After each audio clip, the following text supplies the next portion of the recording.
Hello there everyone, welcome back to another Star Wars Galaxy of Heroes video. So, I haven't really got a clean script for this video. If anything, it's something I've just come up with off the top of my head. And it's simply put, what toons in my main account's roster just need improving? It might seem like a bland topic, but hopefully by talking through it, you might be able to see why this video came into my mind.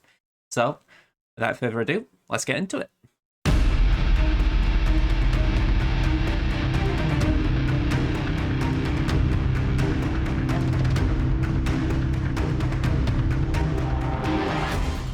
Okay, so we've got a lot of stuff here. In fact, I've got 20 toons. So I'm not going to go through every single one of them. In fact, there will be a bit of overlap, and there probably a lot more after those 20. But these are the 20 that I think stand out, and I've gone from high gear to low gear for the most part. So here we go. Let's show you what I'm talking about. So first of all, let's have a look at Padme Amidala. Now, Padme, she isn't in a bad position. In fact, I'd argue she's probably the best in this group. But I know she needs work. For starters, I need her for Crankle. I need to get to Relic 5. So she isn't the only one that's stuck in that position. The entire Padme team is going to need work. But I do believe that Padme is the one that needs the most work as far as just, well, the least work actually, as far as just going up them 2 Relic levels. So yeah, she can't be neglected. It is an important toon, but yeah, you just think if we can get those extra relics on, the health pool goes up. There's just going to be a few nice little things that can benefit with it. Plus, it'll make the Padme team on defense in GA just that little bit tougher. Even if you got a clean counter for it, it's just going to mean she survives that little bit longer. Okay, next one, Shakti. Obvious reasons. Again, the fact that she's a Jedi Master Kenobi requirement up at Relic 7. Even if you don't want Kenobi, for some reason, say you take her to Relics, it's a no-brainer. She's still very solid. The reason why she's only gear 12 on this account, I've just not got around to using her. When I actually farmed her to gear 12, it was mainly for the gas event. And also at the time, the clones that I was using were not that great. So Shaq was kind of a priority at that point, but as soon as I got her to 12, it was like, gas is coming, let's just leave her there. So it's a bit of a bummer. I really should have worked on her by now. I mean, there's an argument I could just slap these 2 gear pieces on her, but there are some toons that also need them as well. So you can't just get them yet, but she will be a priority soon. Plus with one other character. Okay, next one on the list. Goalie Bindo. Again, this is a relic character, so you wouldn't necessarily think, oh, this is a big priority. But those of you who know me, I love Goalie Bindo. I think that he's got a great kit. I think when it comes to Jedi, he's the ultimate saviour, ironically, compared to Jedi Knight Revan. And I've been over it plenty of times with my modding video, or my roster review videos when I talk about modding in them. I follow a bit of recommendation from Zareth. I tend to follow a lot of Zareth's recommendations, but don't interrupt me, tenacity. So when you flood Jolie with tenacity, he gets crit avoidance from it. The downside of doing this, even though it does make him quite durable as far as he will be hard to crit, the downside is he lacks health. So this is where I need to work on him. I need to give him relics, and I need to work on these mods. Because we just go into the mod sets for a second. Yes, we've got tenacity primary here, but health secondary, but health there. You need work. That is the only way I can describe it. I mean, thankfully we've got health, a double health there. We got their health there again as well with the health primary. And yeah, that's got no health. So you can kind of see where I'm coming from here, hopefully. Just the fact that it just needs that little bit of work. Because if you were to do a compare and see what this Jolie would be like at Relic 1 versus at Relic 7, the health pool would shoot up dramatically. Then add slightly improved mods on, and that health pool goes up even more, hopefully. So that is my thought process. One day I'm just going to have to work on Jolie because against General Grievous, he can be clutch. But besides that, if you go and take him in and he's such a hard toon to crit, then it just means that you've always got a chance that he'll survive and get another revive out. So for me, I love him. Alright, next on the list we've got Papa Palps, and you saw him Grand Admiral Thrawn. So different reasons for these two. With Papa Palps, it's simply down to the fact that for the longest time I've been not giving him this gear piece. I actually had this recently, and I think I could have given it to him, and I gave it to someone else. Yeah, these Mark IVs just never seem to line up for me. I've got a stun gun ready, but I don't particularly want to give it to Upper Palps right now, to be honest. So one day I will get around to taking him up to at least 12, probably Ralix, just because he's a double GL requirement. But yeah, I know I need to do him. He's just the linchpin of a good Empire team, so we are going to need him, especially with Mara Jade coming into the game. But as you saw, Grand Admiral Thrawn, yeah, he's lacking a bit. Now, I don't believe he's the worst Thrawn I've ever seen. You know, I don't believe, in fact, this would be terrible if I just slapped on these two pieces. I mean, I could get 6 speed here. We've already got 6 there, so plus another 8 from the finisher. You know, we could get that 20 speed pretty comfortably, I think, if we put a bit of effort in. But right now, I just haven't got time to work on him. Or at least that's been what the story has been for a long time. I mean, say we got that extra speed, it'd jump up quite nicely. So it will be something I do down the line, but right now I just can't commit to finishing these pieces. But Thrawn's still a great character. Yes, he did get a massive nerf against Galactic Legends, but honestly, I don't think that's such a bad thing.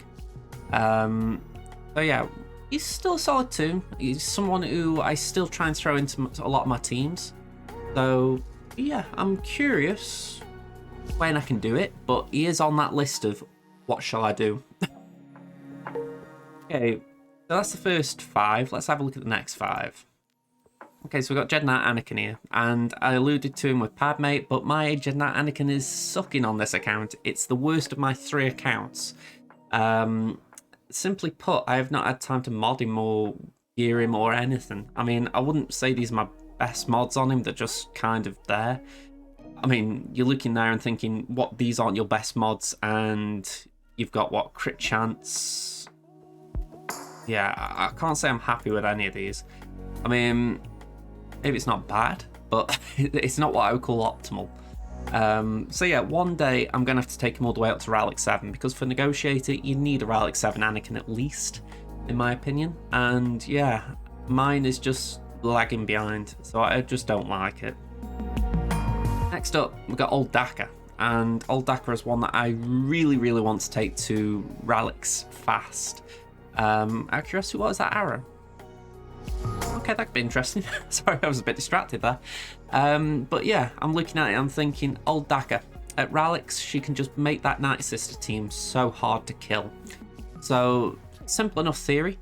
What I'm thinking is, she might be one of the first tunes I do once I've finished my current farm, which is Darth Revan and Malak.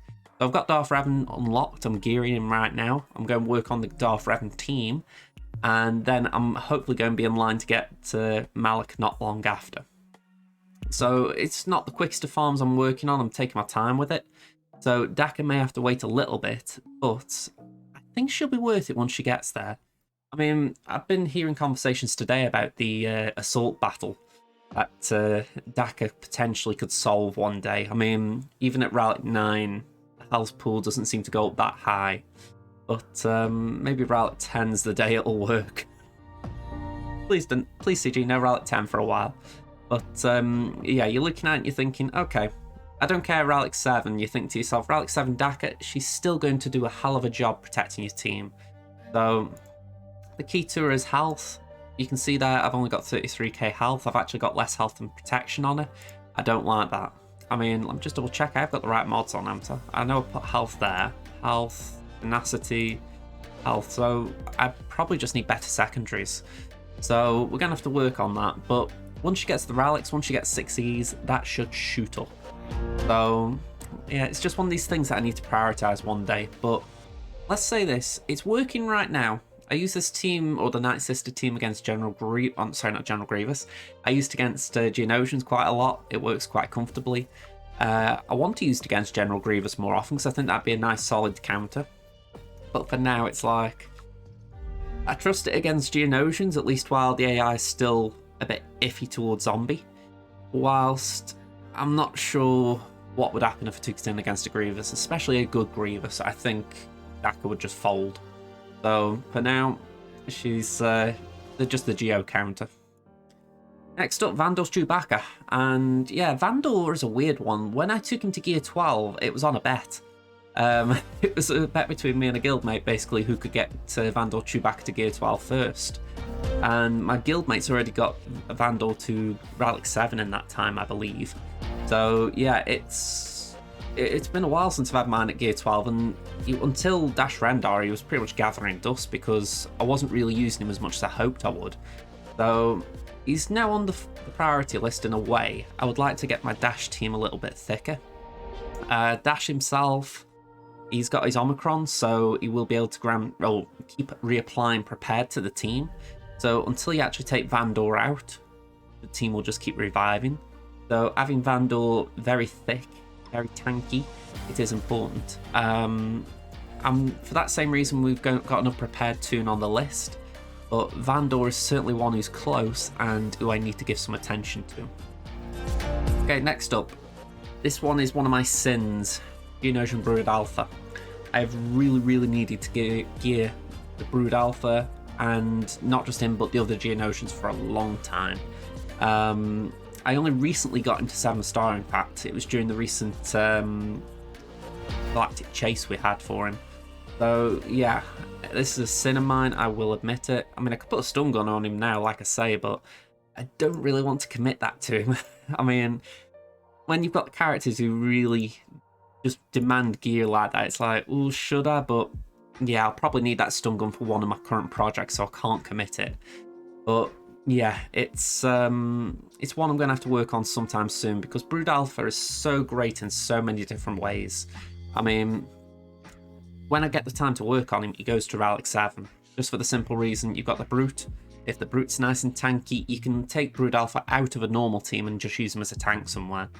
So it's a simple choice for me to take him to Relic 7, but actually taking the time to do it is the issue. I mean, you can tell here I haven't even got good mods on him. Crit damage and tenacity. Yeah, I don't know what I'm thinking there.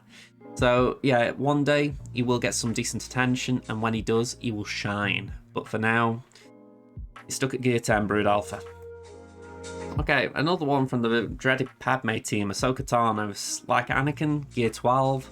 Like Anakin, got a few pieces shining, but I just can't commit them. So not a lot really to add compared to Padme and Anakin. It's just a case of soon enough she will get time to be geared. I want my negotiator team to be better. So yeah, there's a lot of reasons for Ahsoka to get better, so one day soon. Okay, so that's the top 10 done. Let's show you the next. Traya. Now, we have actually got the pieces ready for Traya to go to Gear 9, but as I've said, they're not going anywhere.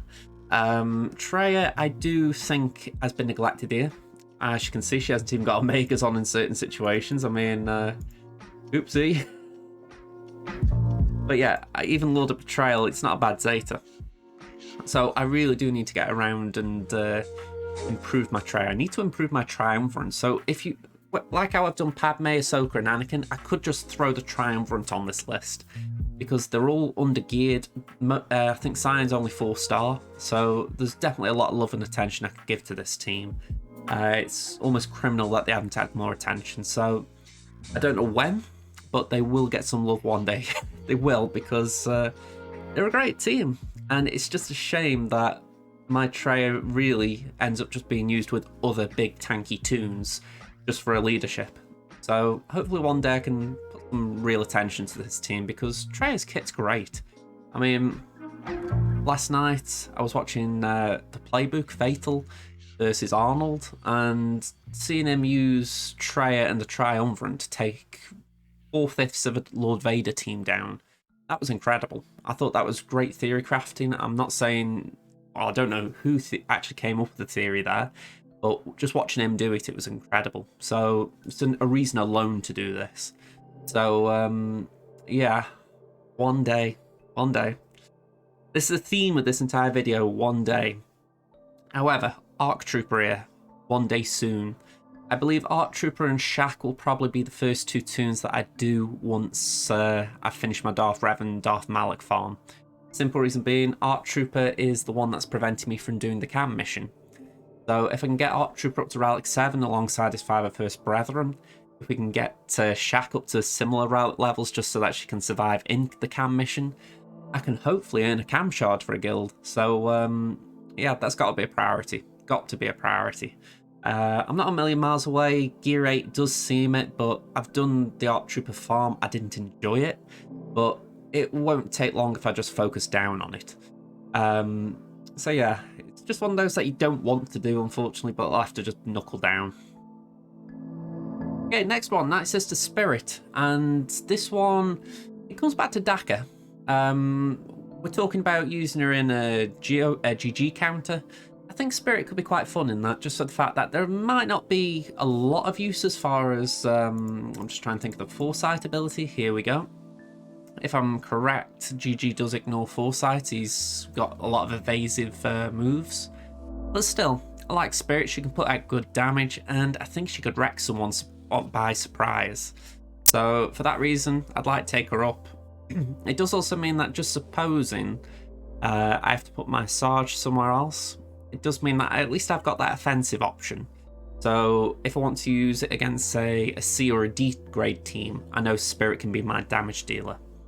So those are my thoughts there. I don't know how it'll play out, but hopefully it'll be a bit good. Okay, Embo. Embo is a Lord Vader requirement, so there is that going for him. But one of the reasons I like him, quite a simple contract. So I was using this today in territory battles. It didn't go well because of my gear level, but I did try it just to get some waves. Damage an enemy without buffs 15 times. Very simple, and to gain offense on top of the counter chance that they get in the actual lead. So it's a pretty simple contract. When you use Embo, or when you gain Embo's payout, you also gain the ability of elusive strikes. You've got protection recovery in that. Benefits because the Kyozo Warhammer actually does lose your max protection. But I think in short-term battles, it's not a bad lead. I'm not going to say I'd go crazy on Embo and take him to like Relic 7 or anything, but I think he'd be a decent option just in case I need a 5th and a 2nd Bounty Hunter team, because the Bounty Hunters are going to become very important, as we've seen. We've got Boba Fett signing Django, Fennec Shan came to the game not long before, so we've got new tunes just making this faction just that little bit better. And as a result, these lower tier Bounty Hunters are probably going to be bumped up in relevance. I mean, let's just say as well, you don't know if someone like Embo might get an Omicron, just for the fact that you could argue he's not that relevant. He was a Lord Vader requirement. Maybe the devs might come along and say, you know what, those of you who've invested in Embo, we're going to give you an option to make him useful. So we'll see. I mean, I'd be down for Embo leading GA, just seeing that he can do something weird or wonderful. So yeah, I'm guessing a bit here. It's not like there's a great reason in the idea there to gear him up. But I think what he's got already is enough to say, you know what, I'll at least take him up to a certain relic level so that I'm not going to say I'll take him all the way to 7 for Lord Vader, because I'm not working on that. But I like the idea that he's powerful enough to do something, probably R5, so he can do some C-pit damage if I needed. So yeah, some fun stuff here. Okay, next one. Resistance Zero Finn Bro. I was working on his stars a while back. I actually thought that was a pretty good farm. If I recall correctly, you get something alongside it. Yeah, Snowtrooper and Carbonti, so I did like that. But yeah, I want a better Rey Jedi training team. I need both the bros, so Finn kind of counts as a 2-for-1 here. But yes, Finn's the priority. You want Finn fast, and you want to be able to get these abilities off quick. So that's my thinking there. I want to make sure Finn is the first one that I do at the 2 bros. But yeah, I think that is a priority for me moving forward, because the Rey Jedi training team I'm using, it's okay for taking out some teams like Bounty Hunters on defense, but there are times when I'm seeing stuff like Shaq clones and I'm like, I need something that can punch up a bit more. Finn is the key to unlocking that, so one day soon he's going to have some work. Okay, final 5. Let's see what we put down. Okay, now if we're talking about tunes that desperately need attention, Grievous is probably up there. Like, Grievous is probably 2nd or 3rd on the list after ARC Trooper and Shaq. For the simple reason Gear 8 on Grievous is absolutely abominable. And yes, I will be saying that to anyone who asks for a roster review. I'm critical of my own for the fact that General Grievous, he needs relics. He is a relic eater. He will just chew them up and love them. And it's not because of this. The mastery is absolutely garbage for the most part, except for the critical damage. What it is, the health. When he gets relics, the health goes up, and yes. When he's only gear 8 as I've got it, he is not very healthy. I mean, what was that, 20k I've got on him? Yep, 20k health. I remodded my General Grievous on my ult yesterday at Relic 7, and he is now 150-ish k. So quite a bit of difference, and when you remember he deals damage off max health, so important. So yeah, the irony is I can actually do the Grievous Droids mission in TB with this GG. He has died off but in the final wave, but he can get there. And that's without the Zetas. So yeah, one day soon. I think, like I say, I think I'll be doing Shaq and Ark first, and then I'll loop back and do Grievous, because I've got the droid team ready. So it would just be a case then of filling in Grievous, and I've got a full General Grievous team. But yeah, one day soon, he will be taken up. Shame is I haven't got Malevolence, so there isn't really that side yet, but Malevolence will be worked on once Negotiator's finished. Next tune, we're finishing off the Geos in terms of the actual theme of it. I've said about Grievous, he's probably number 3 on my to-do list. GBA and Spy are probably 4 and 5. Just for the fact that Spy is the one you really want to take to high gear. In fact, just while I'm here, you know what? I don't think anyone needs that, so you can have that. Go on, we'll take you up to gear 8. Go on, you're getting a promotion. But yeah, honestly, you look at it and you think Spy at gear 8, not good. Not good. That Silent Strike, I mean, I haven't even got that. I'm not even dealing the 10% more damage. But you look at it and you think that is such a powerful hit at Relics. So yeah, he's got to go up to Relics at least. I mean, on my Crimson account, I've got him at Relic 2. That's quite nice. So I think getting him to that point would be okay. But if I could get him higher, woo! So yeah, that is the plan. I want to get Spy up to that level, just to make him at least the one that the opposition should be looking out for. Okay, we're getting near the end here. We're getting near the end, and Kyle Katarn's leading the way there. Rebel Fighters. My Rebel Fighter team is something I'm enjoying. In fact, I'm talking about Darth Revan and working on that. I'm also working on Rebel Fighters. So all these things I'm talking about, they are behind Rebel Fighters as well. Kyle's on that list. As soon as he's farmable, I will try and farm his shards. Because yeah, I think he's got a great kit. I think that when he's higher than gear 9, I think he'll be great in that Mon Mothma team. I mean, I'm referring to that Fatal versus Arnold match. I don't get to watch a lot of live streams, in case you can't tell, but I was watching him use it against Rey as a cleanup, and you think that is pretty solid, you know. So I have things like that in my mind, thinking, okay, maybe, because it has been theorized it can take a Rey out from the beginning. So I look and I think, all right, if I prioritize my Mon Mothma team, maybe I can use it as a GL counter that's off meta. So all things I'm trying to consider. Right now, it won't do anything. But maybe down the line, if I mob things right, maybe we've actually got something decent in the line if I just work on him. Okay, another one. Ickle. Oh, that's very tempting when you see all those gear pieces. Because Echo's got a really nice kit. It's a nice kit, but it's really the start that you want. So for those of you who don't see me, I love my Bad Batch, and you always use this ability first. Dispel all buffs on all enemies, inflict daze and healing immunity for 2 turns. And there was a bit more that's important as well, but that was the bit I like. The daze, you just stop your enemy in their tracks. But I don't really care about the abilities as much as I care about this. My speed on it is terrible.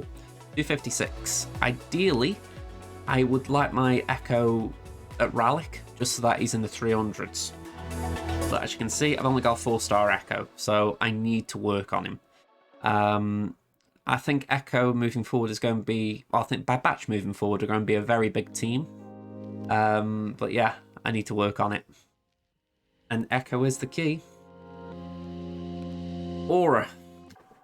I'm not sure if Aura's the last. I can't remember what number we're on here, but Aura, very simple reason. She's the leader of my bounty hunters with Omicron Zam. So, simply put, leadership, which I haven't actually stated. What is that? Okay, that's pretty cool. Whenever a bounty hunter ally defeats an enemy bounty hunter attackers gain stealth for 2 turns. I like that. I'm actually put a Zeta on that. Sorry, I'm distracting myself here. But yeah, pretty simple contract. Use an ability while buffed 10 times. So essentially, just do anything with the bounty hunters 10 times, you get the contract. Then the actual reward, I'm not overly fussy about. I mean, bounty hunter allies recover 25% protection and gain 25% turn meter whenever an enemy is defeated. That's pretty nice. But essentially, it's just that quick contract. You know, it's the quickest contract in the bounty hunter faction to my knowledge. So yeah, if you're taking Knight of Darth Revan, it means you can line up enough turns, especially with Zamacron, to just wipe out Malik, probably turn 4 or 5. Game, set, match. So I'm liking it. I actually think I might do that Zeta deck very soon, because I like the idea that they regain stealth, because it does mean that if you've got boss as your tank, everyone's just going to hide. So I really like that. Yeah, I'm going to have a look at that down the line. Is that it? Yeah, that's it. So 20 tunes, 20 things I need to work on, and there are more. So if you like this video and you want to see what else I've got to work on this account, or if you'd like to see a similar video on one of my other accounts, feel free to shout out in the comments. But yeah, I found this quite an interesting thing to talk about, because as you can see from this list, there's only 2 relics. The rest are pretty low gear. There's a few gear 12s, but there are a lot here that are close but need to go further. So we're talking about the likes of Shak, Anakin, Ahsoka there. But there's some who are a million miles away. I mean, maybe I'm being a bit harsh on myself putting Kyle Katarn here, but I feel like Kyle has got to be worked on. So for me, that is one of the must work on tunes. But again, I might actually put a little ranking on the screen right now, what I'll probably do in order, because so many of these tunes do need the love. The teams need building up, and I think with GA becoming such a bigger focus now, you need your teams to be strong. You can't really afford to have, say, 3 relics and then 2 gear 9s. You do need to have a full relic team. So even though that might not be the case in some of these situations, like 2 tunes could make a team, it does at the very least strengthen your option, which is what I need. So we'll see how things go. But yeah, got a lot to work on the next 12 months. So if you did like this video, hit the like button. If you want to see more like this, comment down below, let me know what you think. And yeah, I'm going to be back on Friday. I'll be doing another roster review. I'm not exactly sure who's up next, but whoever it is, I hope you're looking forward to it. And yeah, I will see you in the next video. Bye for now, everyone.